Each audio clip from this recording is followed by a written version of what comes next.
ഈ കോടിയേരി ബാലകൃഷ്ണൻ പിണറായി വിജയനെ പോലുള്ള തിരിവുകളായിരുന്നു, തിരിവുകൾ.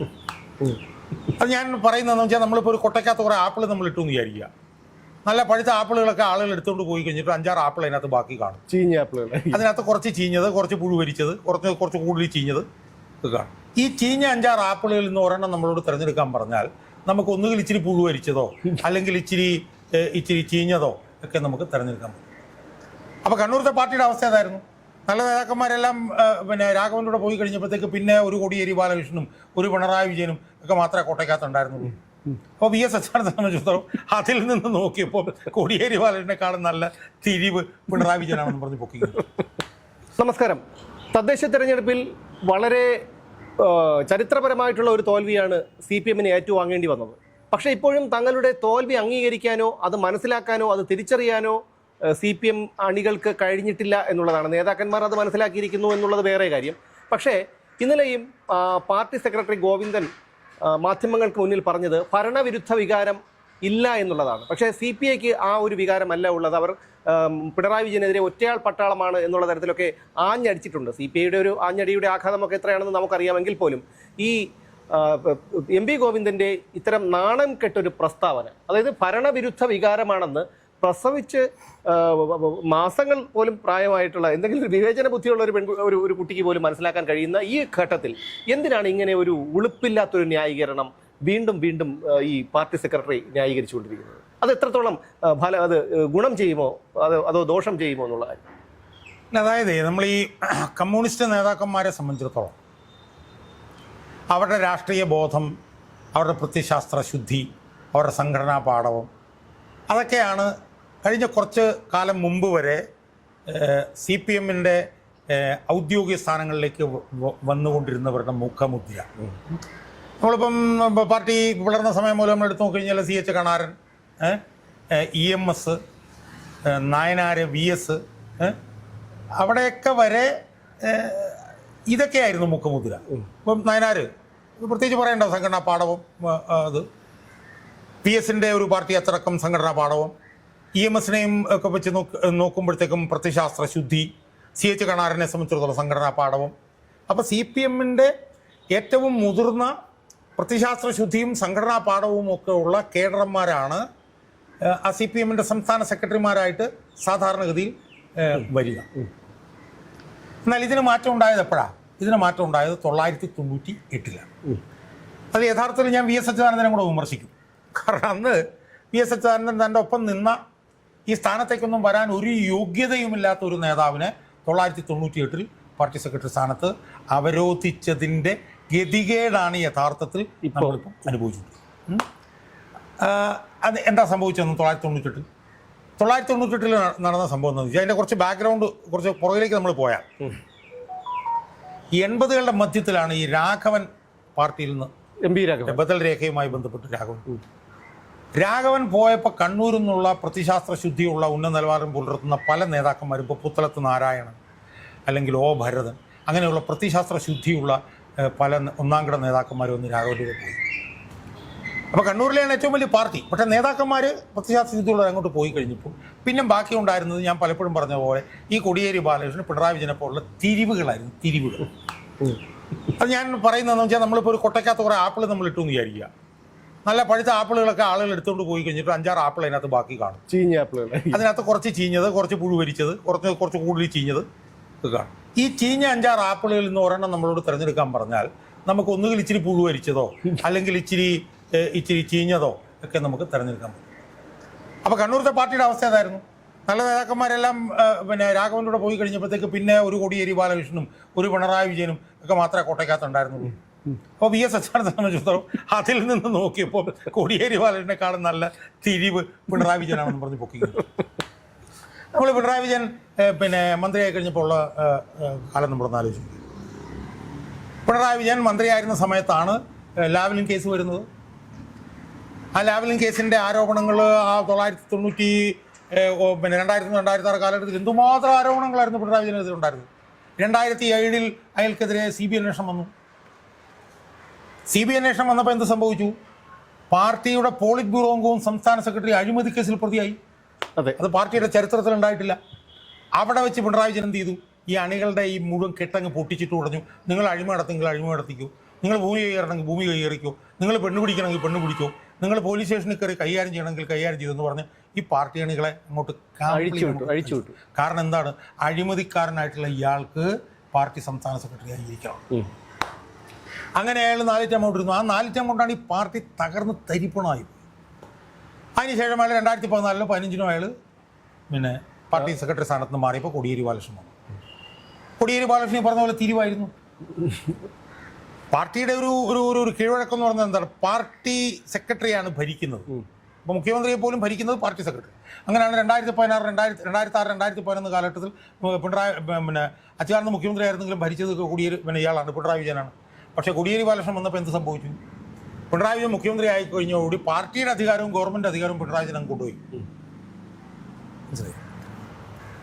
അപ്പോൾ കോടിയേരിക്ക് പോലും ഒന്നും ചെയ്യാൻ പറ്റാത്ത കോടിയേരി ഒരു സ്റ്റൂജായി മാറി. എന്ന് പറഞ്ഞാൽ പാർട്ടി പിണറായി വിജയന്റെ കാൽച്ചവിട്ടിൽ കിടക്കുന്ന ഒരു ഉപകരണമായി കോടിയേരി ബാലകൃഷ്ണൻ മാറി. അവസാനം പാവം പിടിച്ചവൻ മരിച്ചുപോയി, അന്തരിച്ചു കഴിഞ്ഞപ്പം പിണറായി വിജയൻ നിൽക്കാൻ പറഞ്ഞാൽ ഇരിക്കാൻ പറഞ്ഞാൽ കിടക്കാൻ പറയുക ഉരുളുകയും ചെയ്യുന്ന ഒരു വേണമായിരുന്നു. അവിടെ ആണ് ഡ്രിൽ മാഷ് വന്നത്. ഡ്രിൽ മാഷ് അയാൾക്ക് പ്രത്യയശാസ്ത്രവും അറിയില്ല, അയാൾക്ക് രാഷ്ട്രീയവും അറിയില്ല, അയാൾക്ക് സംഘടനാ പാഠവും ഇല്ല.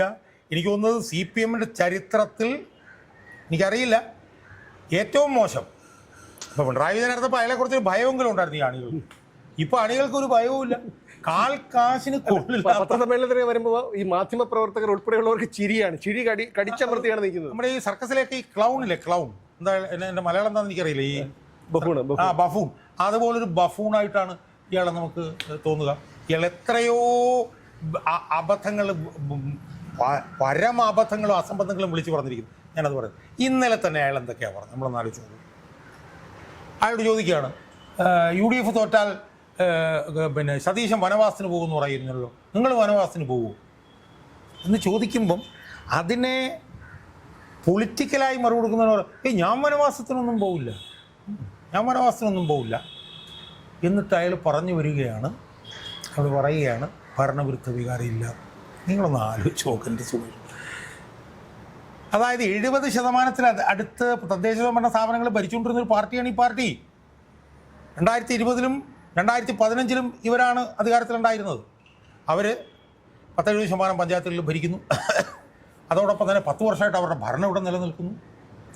10,000-ൽ കോടി രൂപയുടെ ആനുകൂല്യങ്ങൾ കൊടുക്കാമെന്ന് പറഞ്ഞിരിക്കുന്നു. അങ്ങനെ നിൽക്കുമ്പോൾ പോലും കോർപ്പറേഷനിലും ജില്ലാ പഞ്ചായത്തിലും ബ്ലോക്ക് പഞ്ചായത്തിലും മുനിസിപ്പാലിറ്റിയിലും ഗ്രാമപഞ്ചായത്തിലും ഉൾപ്പെടെ എല്ലായിടത്തും സമഗ്രമായിട്ടുള്ള ഭൂരിപക്ഷം UDFന് കിട്ടിയത് ഭരണവിരുദ്ധ വികാരമാണെന്നുള്ളത് 100% അറിഞ്ഞുകൊണ്ട് ഭരണവിരുദ്ധ വികാരമില്ല എന്നുള്ള ഹിപ്പോക്രസി പറയുന്ന ഒരു അധപ്പതിച്ച ഒരു ഉരുപ്പടിയായി ഇയാൾ മാറി എന്നുള്ളത് അയാളുടെ ഇന്നലത്തെ ആ ഒരു പ്രകടനത്തോടുകൂടി അയാൾക്ക് മനസ്സിലായി. അയാളുടെ ശരീരഭാഷ, അയാളുടെ ഒരു പൊട്ട ചിരി, അയാളുടെ ശരീരഭാഷ ഇതൊക്കെ കണ്ടാൽ അറിയാം. എന്നിട്ട് അയാൾ പറഞ്ഞെന്താ, ഒരു സംശയമില്ല ഞങ്ങൾ 2026 അധികാരത്തിൽ. യഥാർത്ഥത്തിൽ ഒരു പ്രത്യയശാസ്ത്ര ശുദ്ധിയും രാഷ്ട്രീയമൊക്കെ അറിയാവുന്ന ഒരു സംസ്ഥാന സെക്രട്ടറി ആയിരുന്നെങ്കിൽ എന്താ പറയുക, ഞങ്ങൾ അപ്രതീക്ഷിതമായി പോയി, ഞങ്ങൾക്ക് ഒരുപാട് തെറ്റുകൾ പറ്റി, ആ തെറ്റുകൾ ഞങ്ങൾ പരിശോധിക്കാൻ പോവാണ്, തെറ്റുകൾ പറ്റിയിട്ടുണ്ട്, അതുകൊണ്ടാണ് ഞങ്ങൾക്ക് ഇങ്ങനെ സംഭവിച്ചിട്ടുള്ളത്, അതുകൊണ്ട് അത് തിരുത്തി മുന്നേറാൻ ഞങ്ങൾ നോക്കും എന്നുള്ളതാണ് ഒരു സാമാന്യ ബുദ്ധി, ഒരു കോമൺ സെൻസ്, ഒരു യുക്തിയുള്ള ഒരു പാർട്ടി സെക്രട്ടറി. പക്ഷേ ഇയാൾക്ക് ഇതൊന്നുമില്ല എന്നുള്ളത് ജനങ്ങൾക്ക് അറിയാവുന്നതുകൊണ്ട് അയാൾ അങ്ങനെ പറയുന്നതും പാർട്ടി അണികൾ അത്തരത്തിൽ മാത്രമേ എടുക്കുകയുള്ളൂ എന്ന് മാത്രം നമ്മൾ കരുതി വെച്ചാൽ. അല്ല, അത് ഗോവിന്ദന്റെ കാര്യം മാറ്റി നിർത്തിയാൽ പോലും എന്തുകൊണ്ടാണ് ഈ പിണറായി വിജയനെ വീണ്ടും സംരക്ഷിക്കുന്നത്? ഞാൻ നേരത്തെ പറഞ്ഞതുപോലെ ഏതൊരു കൊച്ചുകുട്ടിക്കും അറിയാം പിണറായി വിജയൻ എന്നുള്ള ഒരു ഭരണാധികാരി വന്നതിന് ശേഷം കേരളത്തിന്റെ ഒരു എല്ലാ സമസ്ത മേഖലകളും കടബാധ്യതയും എല്ലാം എവിടെ എത്തി, എന്താണ് ഇവിടുത്തെ ക്രമസമാധാനത്തിന്റെ ഒരു ഇപ്പോഴുള്ള ഒരു രീതി, ഇതെല്ലാം എല്ലാവർക്കും അറിയാമെന്നുള്ളൊരു കാര്യമാണ്. അങ്ങനെ വരുമ്പോൾ ഞാൻ മുമ്പ് പലപ്പോഴും പറഞ്ഞിട്ടുള്ളത് പോലെ ഏറ്റവും വെറുക്കപ്പെട്ട ഒരു മുഖ്യമന്ത്രിയാണ്, ഒരു പൊതുപ്രവർത്തകനാണ്, ഒരു രാഷ്ട്രീയക്കാരനാണ് പിണറായി വിജയൻ. അപ്പോൾ അദ്ദേഹത്തെ വീണ്ടും അല്ലെങ്കിൽ അവർക്ക് പറയാമല്ലോ ഇത്തരം ചില വിഷയങ്ങളുണ്ടായി, ആ വിഷയങ്ങളിൽ അല്ലെങ്കിൽ ആരോപണങ്ങളെങ്കിലും ഉണ്ടായി എന്ന് പറയുന്നതിന് പകരം വീണ്ടും ന്യായീകരിക്കണം. അപ്പോൾ വീണ്ടും ഇത് പിണറായി വിജയൻ എന്ന് പറയുന്ന ഒരു ഏകാധിപതിയുടെ കയ്യിൽ തന്നെയല്ലേ ഇപ്പോഴും ഇതിന്റെ ഒരു ചരട്? അത് എത്ര നമ്മളിതിനെ കുറച്ചുകൂടെ ആഴത്തിൽ കാണണം. അതായത് ഇപ്പോൾ സുമേഷ് ഇങ്ങനെ പറയുമ്പോൾ പിണറായി വിജയനാണ് എല്ലാ കുഴപ്പവും പിണറായി വിജയനിലാണ്, ബാക്കി പാർട്ടി സംവിധാനം മുഴുവൻ പരിശുദ്ധമാണെന്നുള്ളൊരു അല്ല ഒരിക്കലുമല്ല. ഞാൻ അതല്ല ഉദ്ദേശിച്ചത്. ഞാൻ ഉദ്ദേശിച്ചത് മൂല കാരണം. അല്ല, ഞാനൊന്ന് പറയട്ടെ. അപ്പോ പിണറായി വിജയൻ കുഴപ്പക്കാരനും പാർട്ടി സംവിധാനം പരിശുദ്ധമാണെങ്കിൽ മാത്രമേ കുഴപ്പക്കാരനായിട്ടുള്ള പിണറായി വിജയനെ പരിശുദ്ധമായിട്ടുള്ള പാർട്ടി സംവിധാനത്തിന് തിരുത്താൻ പറ്റുള്ളൂ. എന്നാൽ പിണറായി വിജയൻ എന്താണ് ചെയ്തത്? പിണറായി വിജയൻ ഒരു കഴിഞ്ഞ 10-15 വർഷം കൊണ്ട് ഈ പാർട്ടി സംവിധാനത്തിനെയും അടിമുടി അഴിമതിവൽക്കരിക്കപ്പിച്ചു എന്നുള്ളത് നമ്മൾ കാണാതിരിക്കരുത്. പിണറായി വിജയൻ മാത്രമല്ല അഴിമതിക്കാരൻ, പാർട്ടിയുടെ ബ്രാഞ്ച് സെക്രട്ടറി വരെ അഴിമതിക്കാരനായി കഴിഞ്ഞു.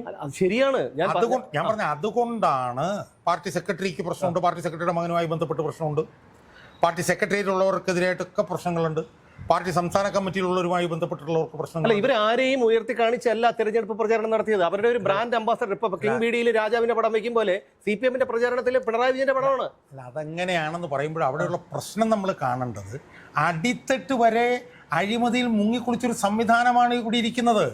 അതുകൊണ്ട് ആ സംവിധാനത്തിന് നിലനിൽക്കണമെങ്കിൽ പിണറായി വിജയൻ എന്ത് ചെയ്താലും അതിനെ പിന്തുണച്ചുകൊണ്ട് പോയാലേ ആ സംവിധാനത്തിന് നിലനിൽക്കാൻ പറ്റുള്ളൂ.